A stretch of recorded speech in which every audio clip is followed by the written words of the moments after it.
Well, this past week, we obviously commemorated Remembrance Day, and two of the events that usually come to mind in relatively recent history are the Great War, also known as World War I, and World War II. And many of us have studied these events in school, and maybe you have a grandfather, a great-grandfather, or grandparents that served in those world events. I want to tell a quick story of one particular battle in order to lead into our teaching series today, our teaching session. So this took place in 1915, so a little over 100 years ago. The Canadian Expeditionary Forces got on boats and they were sent to Europe. The soldiers were pretty much all green. They were inexperienced. Canada had never fought in a global conflict of this magnitude before. So the Canadian soldiers were sent to France in order to help to liberate Europe from the invading Germans. In April of 1916, they were sent to Belgium to help push back the invading German army. And initially, it did not go well. First of all, it was an absolutely horrendous set of circumstances to fight in. There were muddy fields. The trees had been blown apart by artillery shells. Many of the trenches were filled waist high with water. It was just an absolutely atrocious environment for these young Canadian soldiers to fight in. And they were constantly experiencing the barrage of German artillery fire. So between June 2nd and June 6th of 1916, the Germans so ferociously attacked the Canadians that there were over 8,000 casualties. So the 2nd, 3rd, 4th, 5th, and 6th. So in 5 days, over 8,000 casualties on the battlefield. And one would expect that in their humanity, these soldiers probably thought, let's pack up. This is not our continent. Let's get back on the boats and let's go home. But instead, they fought back. Now, the reason why this particular event is familiar to me is because my own great-grandfather was killed. He was 28 years old. He was killed by a grenade on the first day of that battle on June the 2nd, 1916, and left behind his young widow and 3 daughters, one of which ultimately became my Grandma Rock. So the Canadians, instead of running, fought back. And within about a week and a half, they were able to push the German troops back out of that area and regain control of that territory to free that part of Belgium from German occupation. Now, when you think about all the circumstances that they experienced, it's clear that these were courageous people that were driven by principle, that were driven by certain values, and those values, fighting for liberty, freedom, oppression from evil, are all ones that we continue to benefit from over 100 years later. I never met my great-grandfather. Obviously, he died decades before I was born, but men like this fought, bled, and died in horrendous circumstances for our freedom and exuded incredible courage because they were principled individuals. Now, hopefully we don't experience something of that magnitude in our lifetimes, but we are constantly in a spiritual battle, and it is horrendous, and it is depressing, and it is dangerous. The book of Ephesians talks about the spiritual battle that we are in, that we battle not just against flesh and blood, but against principalities, powers in this present darkness in the heavenly realms. And it also takes courage to be able to fight back. Naturally, what we're tempted to do is to just give up. We might just give up. We might be tempted to join the enemy even because they have the majority of the field. We might be tempted to run away, or we might be tempted, as we see so often in the Christian church, to pretend that nothing's happening, just to form our holy huddles and to pray that it all will go away. But a biblical response is different than that. And the overall message I want to communicate through our study of this passage together is that no matter how brutal the opposition, no matter how brutal the battle, we must maintain our courage. And we're able to do this when we are reminded and then choose to believe that God has got this. God is still in control. God is still working out his plan. There are certain things we should do and certain things we shouldn't do to contribute to it. But God is still very much sovereign over the affairs of men. And God is working out his plan as we remain faithful to his purposes and plan. And guess what? We may lose a few battles along the way, but at the end of the day, we already know who has won. Our King has won. We know what his ultimate plan is. And because he has won, we participate in his victory, which at some point in the future will be made evident to all. So in Acts chapter 22, we have an example of an early Christian under fire, under intense persecution, experiencing some very difficult circumstances. We can learn, A, how to respond to persecution and challenges from him, how to fight the good fight. Secondly, we can learn a thing or two about God and be reminded of how God works in this world. So the context, Paul had been ministering in Asia Minor. He decides to go back to Jerusalem, if you recall. He's warned, don't go. You're going to be arrested. He goes anyway. He has a time of warm fellowship with his Christian brothers and sisters. They have to deal with this issue where he's being accused of being a lawless one by the early Christian community. He clarifies that. Then he's arrested by the Roman officials. The Roman officials attempted to whip him.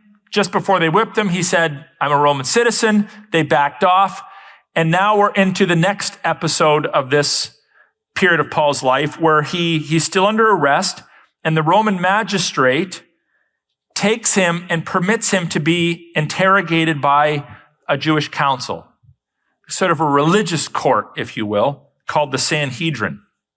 And probably the reason why the Roman official did that was for political reasons. He wanted to make sure that he was still sort of more or less in good standing with the Jews, because the Romans were an occupying force in the land that we call Israel today. They were occupying that. The Jews were under their military and judicial authority, but they're always wanting to, keep some connections, keep some camaraderie. He knows the Jews are upset, so he passes Paul off to be interrogated by the Jewish leaders. So here's what it says in Acts 22, verse 30. But on the next day, desiring to know the real reason why he was being accused by the Jews, he unbound him. So the he here is the tribune, the Roman magistrate, and commanded the chief priests and all the council, that's the Sanhedrin, to meet, and he brought Paul down and set him before them. So you'll notice it says, desiring to know the real reason. Even though he already knew Paul was innocent, he tried to whip him. He was told he's not allowed to whip him, so he backs off. But he passes him off to the Jewish leaders. There's like a certain sinister nature to this individual. He just can't seem to just release the guy. That's what he should have done. Just release Paul. But he's putting him through all these ordeals, and Paul in his humanity might have been thinking, why, Lord? Why me? Why are you allowing this to happen? But bear with me, we discover that good things happen as a result. Now, one might assume, so you have the Roman army, their magistrate was about to whip Paul, realized he couldn't under law. One might assume that when Paul gets passed off to a religious court, things would go better for him. After all, aren't religious people supposed to be a little more honorable? Aren't religious people supposed to be marked by a little more integrity? Wouldn't one assume that if you put an accused man in front of a court, an institution like the Sanhedrin, who was composed of men that were immersed in God's law, that he'd get a fair shake? Wouldn't you assume that they'd treat him with integrity? Wouldn't you assume that he would perhaps even be released? But you'll notice that the conduct of the religious leaders is actually worse than the conduct of the Roman tribune, because when the Roman tribune's confronted, he stops the whipping. But look how the religious leaders respond. And the lesson I want you to see here is that when Christ is not in the mix, regardless of whether it's a court, a religious court, a civil court, an educational institution, a church, a seminary, a denomination, no matter what the institution is, if Christ is not at the center, you're always going to find corruption. Because the politics of evil are everywhere. Without Christ's transforming work, you can't trust anybody. Any body, any religious body, any court, any cluster of clergymen. Without Christ at the center, there's always going to be immoral behavior and a lack of integrity. Because integrity and morality matter very little to people that aren't centered on Christ. And looking intently at the council, Paul said, "Brothers, I have lived my life before God in all good conscience up to this day." You might think, well, Paul, he's bragging on himself again. Well, he's in a court. So generally in a court, if you're innocent, you declare your innocence. And Paul was being accused of being lawless. So he declares his innocence. There's nothing wrong with that. And one would also expect then that those religious leaders would say, okay, well, let's examine the evidence, or at least let's debate it rationally. Let's say, well, actually, Paul, we don't agree. We have some evidence. We have some photographs. We have some video. We have some recordings. We've done some detective work. We want to show you that the accusations made against you are obvious. But there's none of that. Look what it says. And the high priest Ananias, not the intern, not Frank, the 19-year-old intern that just stumbled out of his first semester of seminary, that doesn't know better. But the high priest Ananias commanded those who stood by him to strike him on the mouth. It's kind of an immature, guttural response. They slap Paul across the face as he's trying to defend himself. It shows the evil in these men's heart toward the gospel. So Paul, of course, is taken back and he says, God is going to strike you, you whitewashed wall. Are you sitting to judge me according to the law, and yet contrary to the law, you order me to be struck? So whitewashed wall is like you're covering yourself up with white paint, but behind it, there's still a lot of nastiness. So it's an insult. He's confronting their hypocrisy. So then everyone who's observing, one would say, okay, you know what? Yeah, you took it too far, buddy. You actually just violated God's law yourself by physically assaulting someone without any reason to do so. But no, those who stood by said, will you revile God's high priest? So they defend the priest. Paul then, one would assume, would get defensive and try to justify his own behavior. After all, when you're confronted, isn't that kind of human tendency? I immediately justify my own behavior. Paul said, I did not know, brothers, that he was the high priest, for it is written, you shall not speak evil of a ruler of your people. So Paul immediately apologizes. So Paul here is appealing to his testimony. He's physically assaulted. He's trying to plead for his innocence. The high priest has him hit, and Paul scolds the high priest. Doesn't strike the high priest, scolds him. And those that are watching don't really seem to care how the high priest acted. So the question is, how is Paul going to respond? And he takes what we would call the moral high road. He apologizes, and he actually quotes, which is strategic, because it's also serving to show he's familiar with the law, right? He quotes from Exodus 22:28, which reads, you shall not revile God, pretty basic, nor curse a ruler of your people. He does not affirm Ananias' actions, but he shows honor to the office. Now, this is where this gets fascinating. Think about the time in history when Paul says this. Is it before the cross or after the cross? After the cross, right? It's after the death, burial, resurrection, and ascension of the Lord Jesus Christ. If you've read the book of Romans, who is Paul's high priest? His high priest is Jesus. So this man, Ananias, his office is actually null and void. In the eyes of God, he's not even a high priest anymore. His office is moot. His job has expired. Like bad milk, it's beyond the expiry date. And Paul could have said at this point in time, well, I don't believe in the high priest. My high priest is Jesus, which would have been accurate, would have been theologically accurate, and would have been true. But instead, Paul, without affirming the office of the high priest, uses this as an opportunity to show that he, as an average citizen, he was formerly a member of the Sanhedrin, he was a Pharisee, but he stepped out of that role. He's showing that this average guy whose life has been changed by the Lord Jesus Christ is more righteous and more aware of the law of God than the guy that holds the highest religious office in the land. So think about that. Without Christ, you can hold the highest religious office in the land. You could hold the highest office in your home. You could hold the highest office in the church. You could hold the highest office in any institution.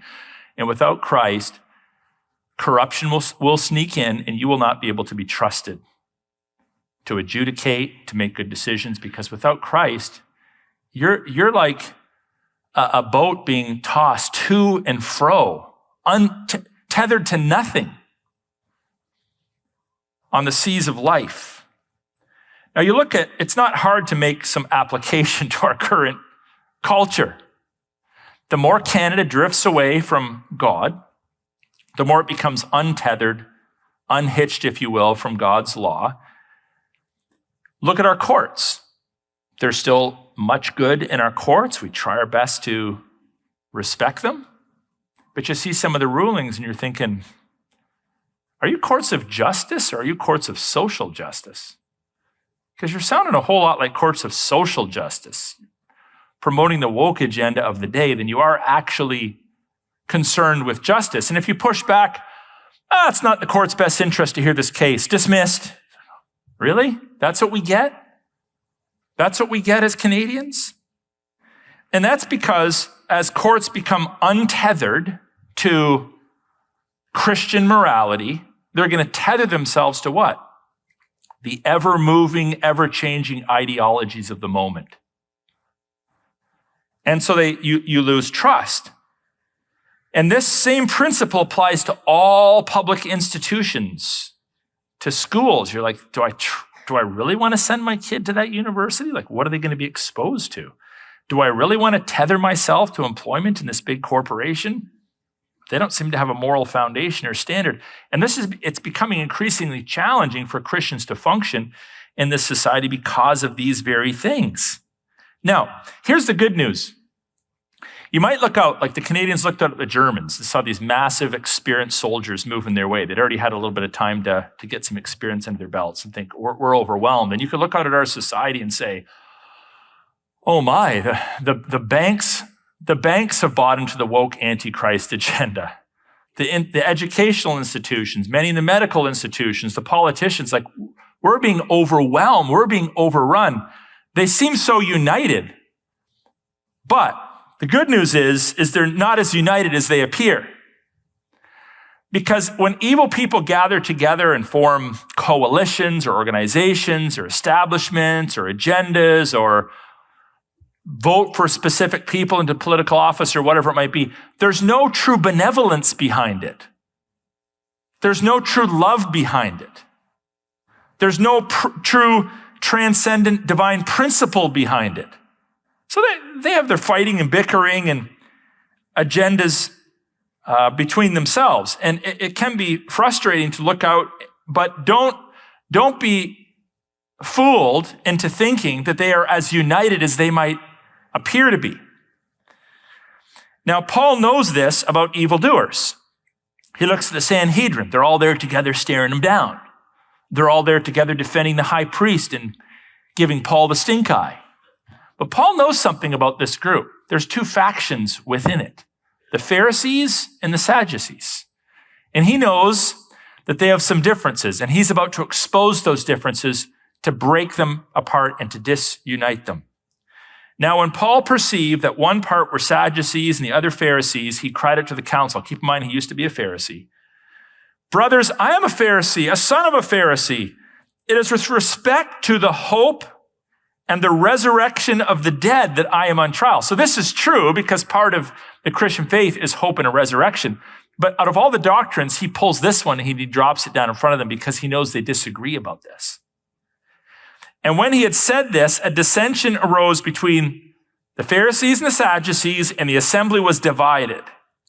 For the Sadducees say that there is no resurrection, nor angel, nor spirit, but the Pharisees acknowledge them all. Then a great clamor arose, and some of the scribes of the Pharisees' party stood up and contended sharply. Keep in mind, these are the guys about ready to off with his head. We find nothing wrong in this man. Wow, how fickle. What if a spirit or an angel spoke to him? So again, they're giving a slap on the face now metaphorically to the Sadducees who denied the existence of angels. And when the dissension became violent, the tribune, afraid that Paul would be torn to pieces by them, commanded the soldiers to go down and take him away from among them by force and bring him into the barracks. So on one hand, we have the Sadducees, which would be, I would say, more orthodox. Their beliefs would overlap with some of biblical Christianity. We believe in angels, we believe in demons, we believe in a spirit world, we believe in eternal life, we believe that the whole of the Bible is authoritative, and we believe in revelation.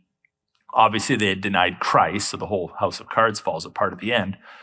But the Sadducees only believed in the first 5 books of the Old Testament. The remaining 34, they didn't see them as authoritative. The prophetic books, the narrative books, the historical books, didn't read them. They denied the existence of spirit beings. They denied the existence of eternal life. And they denied, obviously, the resurrection. So they were very materialistic, but religious, which is kind of weird. Kind of like atheists who are materialistic, but pretty convinced that they know everything and they get the world figured out and have their own morality. So Paul knows this about them, and he drives a wedge between them. Don't be afraid of doing that. Don't be afraid of dividing your opponents, pointing out their differences, getting them feuding among themselves. It almost seems kind of unchristian. But Paul does it here. He divides them and fragments them by pointing out their dissimilarities. And I would say one of the key places we're seeing that, and I'll just say it, we should capitalize upon it, is in the clash between the radical feminists and the radical transgender advocates. Like all of a sudden they have like a major problem. Okay, if we're promoting women over here, but we're denying the existence of femaleness over here, how's this all work out? When the male jumps on his bike and wants to ride in a female race around some track and wins, is that feminism? What is that? So pointing out these cataclysmic divisions is strategic, and we should do that. We should drive a wedge between advocates of these antichrist ideologies so that their ideologies will also ultimately fall apart because they are destroying people's lives. So Paul here affirms his belief in the resurrection, and he wins the Pharisees over temporarily, and they're embarrassingly fickle. Embarrassingly fickle. And Paul lives to preach another day. Well, here's where the passage really gets into some good stuff. And that is that we are reminded now of God's work in it. And one of the undying truths that Christians probably should be reminding themselves of, if not daily, every week, regularly, is that God's promises never fail. God's promises never fail. If God says it, he will do it. God's promises never fail. The Bible says, the following night, the Lord stood by him and said, take courage. There's our key word. Take courage, for as you have testified to the facts about me in Jerusalem, so you must testify also in Rome. This is good news. Like, take courage. Paul, you've done a great job representing me in Jerusalem. I'm not releasing you yet. You have another assignment. I want you to go do the same thing in Rome. Now, when you're suffering, when I'm suffering, when we're feeling a little bit of pressure from the public, being called names, maybe you're being trash talked on social media, or you're in jail because you spoke out against some godless ideology in the country, or you resisted tyranny, or whatever it might be, and you're like, Lord, please rescue me. And if he doesn't rescue you right away, the natural tendency is to start to think, oh, did he abandon me? Like, why is he allowing me to suffer? But when we step back from the immediate pain of the moment and we choose to believe that God is working all things out for our good and for his honor and glory, it allows us to endure a little bit longer, because when we're suffering, our audience tends to expand, doesn't it? Because people are watching you. They're like, how's this guy going to respond to this challenge? Like, is this faith real? Is this just pastor talk? Or does this guy actually believe what he says to be true?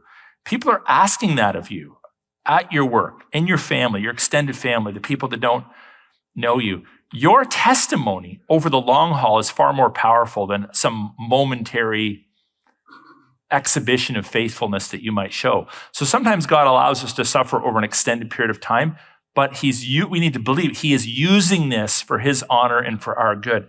So Paul gets the message. God says, well done, Paul, but just so you know, you're not released yet. You're going on to Rome to testify on my behalf. So here we have a reminder that God is bigger than the deadliest foe. God is in charge. God is sovereign. Just say it to yourself regularly. You're sovereign. You're in charge. You're the King of Kings. You're the Lord of Lords. God's got this. Now we have a little bit of insight into provided to us from the text into the way godless people connive and deceive and strategize against God's people. So if you break it down this way, we've been called to be courageous for Christ. We've been reminded that God is sovereign over all things, but now we have this little window open and we get a little bit of background insight into how evil people connive against the purposes of God. And it's going to happen differently in each culture, each context, each circumstance, but the conniving, the deceiving, the conspiracies are ripe. We live in a spiritually charged world, and there are individuals and forces at work all the time to try to take you down, to try to diminish the gospel. People are offended when they are told you're a sinner, there's one king, you have to submit to him. That offends people by nature. It offended many of us before we were humbled by God's grace. So these religious leaders who are supposedly all into the law and so offended that Paul supposedly is not obeying the law, take the law into their own hands, violate the law, and become judge, jury, and executioners. So it says here, this is verse 12 now, when it was day, the Jews made a plot and bound themselves by an oath neither to eat or drink till they had killed Paul.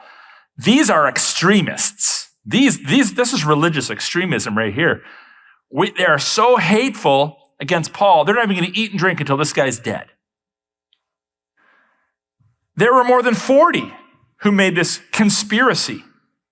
They went to the chief priests and elders and said, we have strictly bound ourselves by an oath to taste no food till we have killed Paul. So now they even let the religious leaders know about their plan, and they're not corrected. It's like a bunch of Christians approached Pastor Aaron after the service, 40 of them. We're planning on killing someone. And I'm like, okay, do you want the knife? It's like they go along with it in violation of the very law that they're accusing Paul of breaking, murdering. An extrajudicial execution, we would call it. So when the chief priests and the elders had said, we have strictly bound ourselves by an oath to taste no food till we have killed Paul, now therefore you, along with the council, give notice to the tribune to bring him down to you. This is their conspiracy. As though, notice deception, as though you were going to determine his case more exactly. So lie, cheat, set things up, smoke and mirrors. And we are ready to kill him before he comes near. I'm not sure that we're ever going to experience an analogous event, but in principle, we will and do all the time. There are organizations, there are individuals, there are wealthy people that hate the gospel of Jesus Christ and want to destroy the work of the gospel in this world. Some of them are called universities in Canada. Some of them are corporations, shareholders, people that produce movies out of Hollywood. Have you noticed, by the way, in Hollywood, you'd be hard-pressed to find any movie of any genre that ever uses Muhammad's name in vain. But probably 60% of them have Jesus' name being used in vain.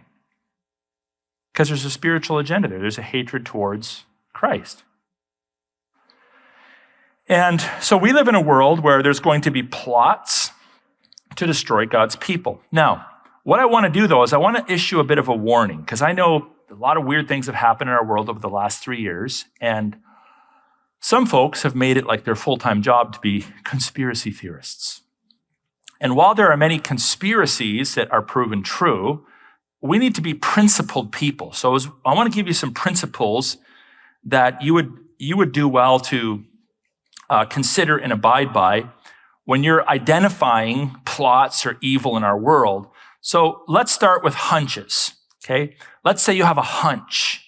I have a hunch that there's a plot going on here. I have a hunch that someone is up to something, okay? Well, we are called as Christians not to bear false witness. And so hunches are not sufficient.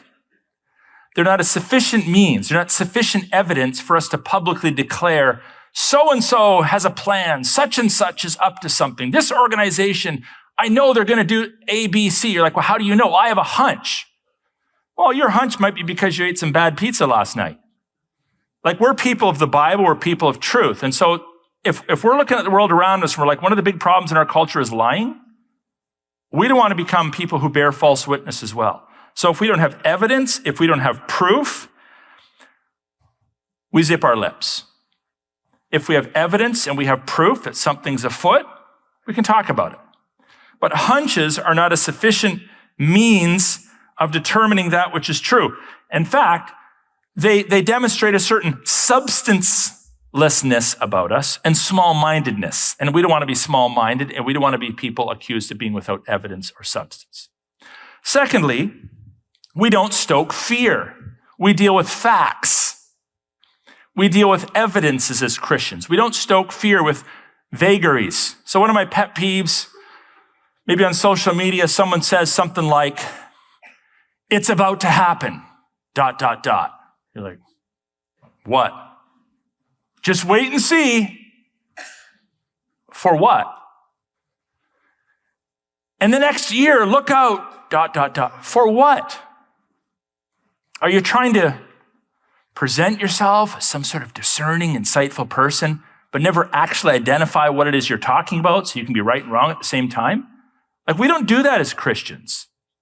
We don't throw out fearful statements with no substance, no evidence, just because that's what people tend to do these days on social media. We deal with facts. You read a website, it's like, clear to this organization has a nasty agenda. This is their agenda. We criticize that.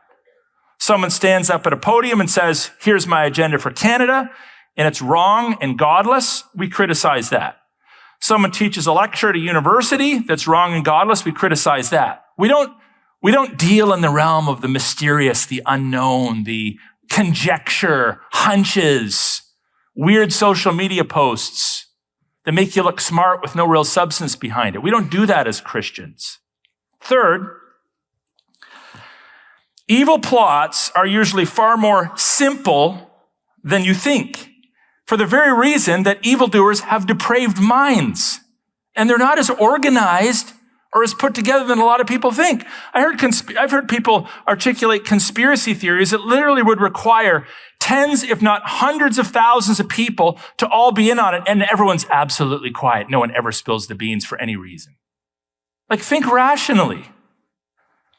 Now, even if some of those things ultimately appear to be true, give it time for them to manifest themselves. In the meanwhile, we have all sorts of very obvious lies and very obvious agendas in front of us. We need to be focusing on those, not concocting possibilities, not promoting our own hunches. This is not a Christian way of thinking about life, and it's unhelpful. And it actually creates people who see boogeymen around every bush, every tree, who literally lie, who promote falsehoods, and are absolutely convinced that they're true without any substance or evidence. It's not appropriate. Finally, stop watching homespun, grainy videos out of context with wild, fanciful claims promoting some new conspiracy. Put that stuff aside. Deal with the facts. Again, go onto a university website, read through the syllabus in the social sciences curriculum. You'll see what they believe, and you can criticize that. Listen to political speeches. There's lots to criticize in political speeches. Look at some of the policies, the mandates that are publicized in Canadian culture. There's all sorts of enemies for us to fight. The last thing we need to be doing is making up enemies without evidence, without substance. It's not appropriate. It's literally you're lying. You're literally bearing false witness. And how can we criticize the world around us for bearing false witness if we are bearing false witness? And if our epistemology, our view of knowledge is so reduced that we believe that truth is based on a hunch. Truth is not based on a hunch. So these are some things for us to consider as Christians. And finally, let's focus on solutions. Let's criticize that which we know to be true. Let's speak truth into the lies, and that'll keep you so busy you won't have time for these fanciful conspiracy theories that frankly make most of us look like fools, especially in the Christian community if they're being promoted by Christians. Well, because of the lies we face, I'm very concerned that Christians not engage in this kind of fanciful speculation, but we show ourselves to be thoughtful, rational, evidential, critical thinkers that can observe, listen, dissect, and break down the philosophies and evils of our age. One of the things I love about the Bible, and this happens time and time and time again, is God is ultimately the hero of the Bible. We know that. But God often uses a human hero to accomplish his purposes. And many of these human heroes that he uses are completely unexpected. It's like some of you maybe have positions at work where you hire people. You get a stack of resumes. I assume when you go through the stack of the resumes, you look for the best candidate. You don't look for the worst candidate. It's like, I'm going to pick the worst candidate. But time and time again, when God's about to use someone for heroic purposes, he picks like the worst candidate. And we see this, for instance, think about Jericho. So who's the heroine of the story? Rahab. Like, seriously, Lord, you're going to use a non-Jewish, Gentile, female prostitute to rescue your people? Like, that's not expected. Israel's looking for a king. All these big, strapping, hulkish, mature sons of Jesse step forward. God's like, no, I want to use the pipsqueak that's out in the field managing the sheep. Right? Time and time and time again, God picks the second-born. In an ancient culture is based upon the law of primogeniture. The eldest was primary. The youngest basically got nothing, but God elevates the second-born. In a heavily patriarchal culture, he often uses a woman instead of a man. And he often uses people with inexperience or youth. Now, in our culture, it tends to be, sadly, that if you're on the younger side, you're cool. You're hip. You're the people pay attention to. And when you get older, you're like, you're kind of over the hill. You're washed up. But in most cultures, it's flipped. The young people, who cares about you? It's the elderly, the people with gray hair, the people with no hair, the people with experience, the people that have been around the block a lot, that are elevated, that are esteemed. So we got to kind of translate this in our mind. So in this particular event, and by the way, naming is also important. If you're named, you're significant. There's significance in the name. In this story, the hero is unnamed, and he's a young man. So really the only thing he's got going for him in culture is that he's a man, which would enable him to get into the barracks and make this announcement. But we still don't know his name. All we know is his relationship to Paul. He was Paul's nephew. The guy doesn't even get a name. Paul gets his name plastered all over the Bible for people to read about for decades, centuries, millennia to come. This guy doesn't even get his name recorded in the Bible. But it says, now the son of Paul's sister heard of their ambush, so he went and entered the barracks and told Paul. Paul called one of the centurions and said, "Take this young man to the tribune, for he has something to tell him." And he took him and brought him to the tribune and said, "Paul the prisoner called me and asked me to bring this young man." Again, it's emphasizing his youth. Remember Paul said, "Let no one look down on you because of your youth." In this culture, youth was insignificant. So it's emphasized 3 times now. "As he has something to say to you." The tribune took him by the hand. He must have been quite young, because it'd be kind of weird. You go in and, a 6'5" adult man, "Hey, let me hold your hand." He's probably a little boy, very young. He takes him by the hand and he says, "What is it that you have to tell me?" And he said, "The Jews have agreed to ask you to bring Paul down to the council tomorrow, as though they were going to inquire something more closely about him. But do not be persuaded by them, for more than 40 of their men are lying in ambush for him." A little bit excessive, I would say, in terms of numbers. "Who have bound themselves by an oath neither to eat nor drink till they have killed him. And now they are ready, waiting for your consent." So the tribune dismissed the young man, charging him, "Tell no one that you have informed me of these things." And the tribune acts, and Paul is released to preach another sermon. So here we have God using an unexpected person as the human hero of the story.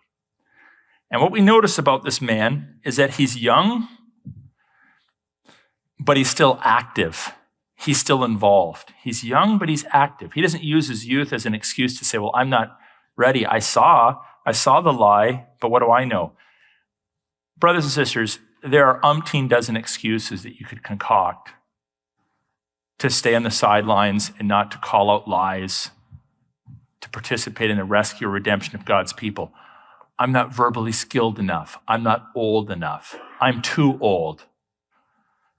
I'm not known in culture. I'm an introvert.